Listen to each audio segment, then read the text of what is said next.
اعوذ باللہ من الشیطان الرجیم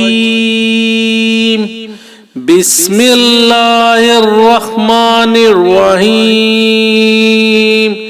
بسم اللہ الرحمن الرحیم کی عجیب و غریب فضیلت ابن مردویہ میں ہے کہ رسول اللہ صلی اللہ علیہ وآلہ وسلم نے فرمایا کہ مجھ پر ایک ایسی آیت اتری ہے کہ کسی نبی پر سوائے حضرت سلیمان علیہ السلام کے ایسی آیت نہیں اتری۔ وہ آیت بسم اللہ الرحمن الرحیم ہے۔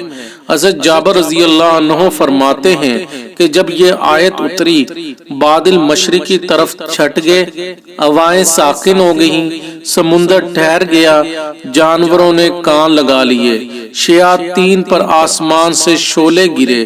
پروردگار عالم نے اپنی عزت و جلال کی قسم کھا کر فرمایا کہ جس چیز پر میرا یہ نام لیا جائے گا اس میں ضرور برکت ہوگی۔